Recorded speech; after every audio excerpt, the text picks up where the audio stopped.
বাংলাদেশের অবস্থা খুবই করুণীয়। আমি বলবো যে দেখুন, এর পেছনে বহুত বড় ষড়যন্ত্র চলছে। ডাক্তার ইউনূস রাজত্ব পেয়েছে, হাসিনা সরকার ওখান থেকে পতন হয়েছে, তার দলের লোকরা চাইছে যে যা হোক করে আমরা ডাক্তার ইউনূসকে সরাবো। তবে আমি কালকে বলেছি, ডাক্তার ইউনূস যদি আল্লাহর পক্ষের লোক হয়, রাসূলের পক্ষের লোক হয়, কোরআনের পক্ষে হয়, তবে আমার দোয়া থাকবে তার জন্য যে আল্লাহ তাকে কামিয়াবি দেন, এবং আল্লাহ যারা দ্বীনের পথে থাকবে আল্লাহ তাদেরকে রাজত্ব দান করুক। সকলে জোরে বলুন আল্লাহুম্মা আমিন। উত্তর প্রদেশের সম্বল মসজিদ, আমি আগেই বললাম যে দেখুন, এই সম্বল মসজিদ লয়, এর আগে জ্ঞানবাপী হয়েছে, সম্বল হলো, তার আগে এরা মনে করেছে বাবরি মসজিদটা আমরা জোর জবরদস্তি কেড়ে নিয়েছি, যেটা রায় দিয়েছে অবৈধ রায়।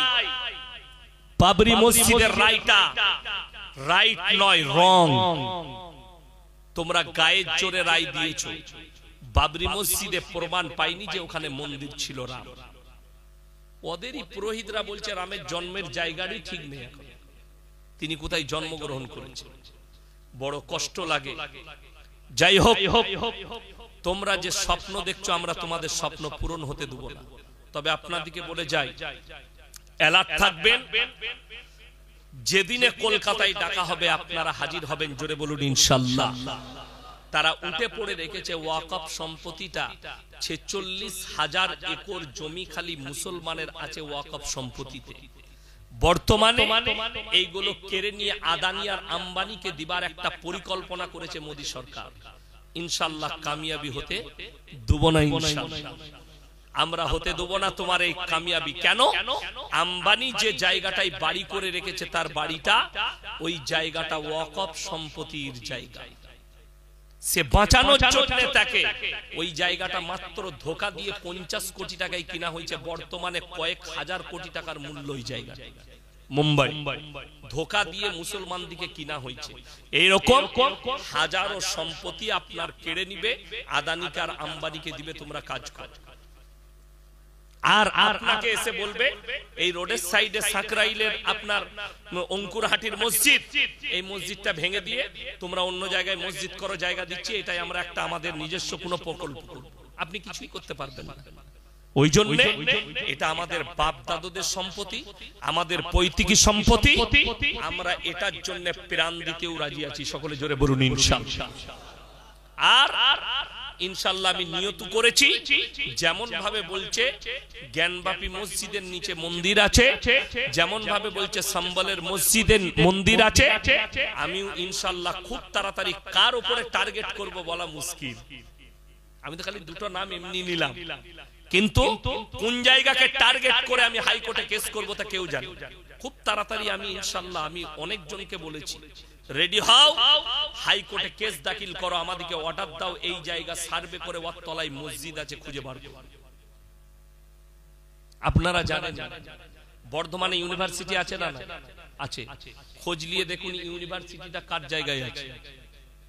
আমি খালি এতটুকু বললাম, খোঁজ নিয়ে দেখুন বর্ধমানে গোলাপবাগে কতগুলো মসজিদের জায়গা দখল করে বসে আছে, খোঁজ নিয়ে দেখুন।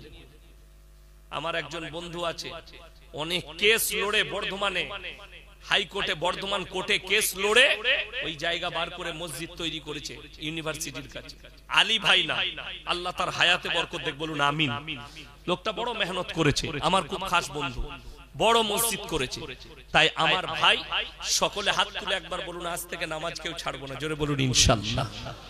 পাপাচারি থেকে নিজেদিকে বাঁচাবো। জোরে বলুন ইনশাআল্লাহ। মা বোনের দিকে পর্দায় নিয়ে আসবো। প্রত্যেকটা বাড়িতে আমি বলে দিই, রাসূলের দুটো হাদিস লাস্টে শুনিয়ে দিই, যারা আল্লাহর রাস্তায় দ্বীনের পথে থাকবে আল্লাহ কিয়ামত পর্যন্ত তাদেরকে ইজ্জতের রুজি দান করবেন। জোরে বলুন সুবহানাল্লাহ।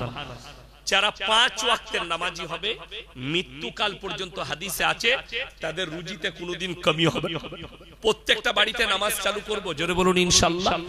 বাচ্চা ছেলে হোক মেয়ে হোক 7 বছর পেরুলি নামাজের আদেশ দিবেন। সকলে জোরে বলুন ইনশাআল্লাহ। আর লাস্ট কথা, মারা বাবারা শুনেলেন, যে বাচ্চাদের 7 বছর বয়স হবে, যদি মেয়ে হয় যদি মহিলা হয়, বাচ্চা মেয়ে 7 বছর বয়স হলে তার বিছানাটা বাপের কাছ থেকে আলাদা করতে হবে। এটা হাদিস, রাসূলের আদেশ। কোন বাচ্চা যদি 7 বছর বয়স হয়, বেটা ছেলে, তার মায়ের কাছ থেকে বিছানা আলাদা করে দিতে হবে। মা খুব ভালোবাসে কিন্তু বিছানা আলাদা করতে হবে। এটা ইসলামী শরীয়ত। এই জন্যই ব্যভিচার থেকে বাঁচানোর জন্য, নোংরামি থেকে বাঁচানোর জন্য। জোরে বলুন সুবহানাল্লাহ। আল্লাহ তাআলা আজকের রাত্রিকে কবুল করুক, আজকের জলসাকে আল্লাহ কবুল করুক। আপনারা আমার জন্য দোয়া করবেন, আমি আপনাদের জন্য দোয়া করি। হায়াত বাকি তো মুলাকাত বাকি। আমার দেরি হবার জন্য আমি ক্ষমা প্রার্থী। চাচা জানের জন্য দোয়া করবেন, আল্লাহ উনাকে জান্নাতবাসী করুক। বলুন আমিন। ওয়া আখিরু দাওয়ানা আনিল হামদুলিল্লাহি রাব্বিল আলামিন। সবাই দুরূদ শরীফ পড়ুন। আল্লাহুম্মা সাল্লি আলা মুহাম্মাদিন ওয়া আলা আলি মুহাম্মাদ কামা সাল্লাইতা আলা ইব্রাহিম ওয়া আলা আলি ইব্রাহিম ইন্নাকা হামিদুম মাজিদ। আল্লাহুম্মা বারিক আলা মুহাম্মাদিন ওয়া আলা আলি মুহাম্মাদ কামা বারাকতা আলা ইব্রাহিম ওয়া আলা আলি ইব্রাহিম ইন্নাকা হামিদুম মাজিদ। মোট খতম পড়া হয়েছে 22টি।